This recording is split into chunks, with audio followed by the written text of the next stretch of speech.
Alors je vais faire une intervention express. Te connaissant, ça sera uniquement de l'autorégulation. Ah, pour la régulation, oui, je ne suis pas comme...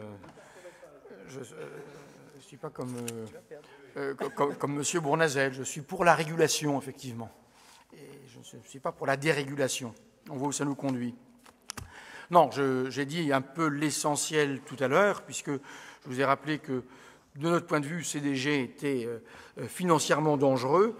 Et c'est vrai, allez regarder de plus près le dossier. Moi, j'ai posé des questions, je n'ai pas eu réponse. Sur le coût des tunnels dans le gypse, à hauteur de Sevran, il y a une nappe phréatique verticale, ça va provoquer des problèmes d'assèchement. Il va donc falloir faire des surcoûts. Enfin, je ne crois pas qu'on puisse nier qu'il y ait des risques de dérapage extrêmement importants, étant donné les quantités d'argent engagées, comme je le disais tout à l'heure. Qui paiera au bout du compte? On se souvient d'Orlyval, on se souvient de tellement de choses comme ça. Deuxième argument que j'avais brièvement développé, ce projet est socialement injuste parce que il y aura une voie ferrée qui sera faite pour les gens qui vont prendre l'avion, qui peuvent payer très cher.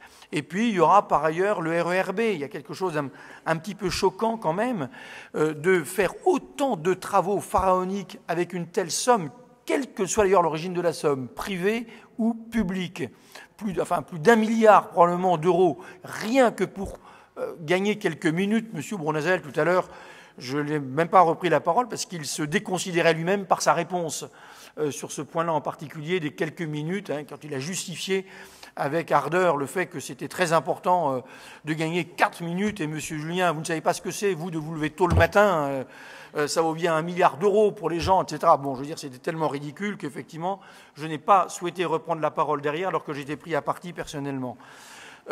Troisième chose, j'ai dit que c'était écologiquement indéfendable.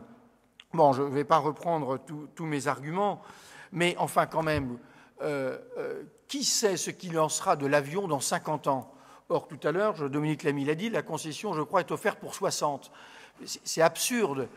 Comment peut-on engager une telle chose, un tel travail en rapport avec l'avion quand on est dans l'urgence écologique qu'on est? Alors, je voudrais maintenant, Monsieur le maire, cher Daniel Vaillant, vous dire que vous m'avez un petit peu déçu quand vous m'avez répondu avec ironie tout à l'heure sur le thème ah oui, les écolos sont contre l'avion, pourtant il y en a certains d'entre nous qui prennent souvent l'avion.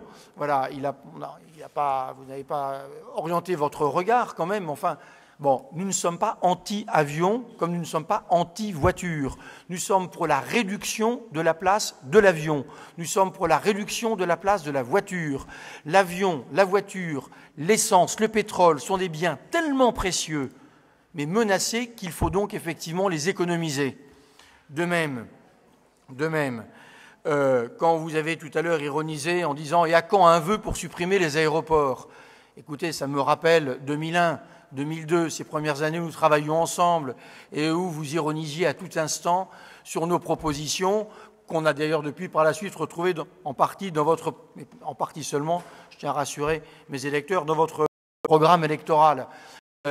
Non, nous ne demandons pas la suppression des aéroports, vous savez bien.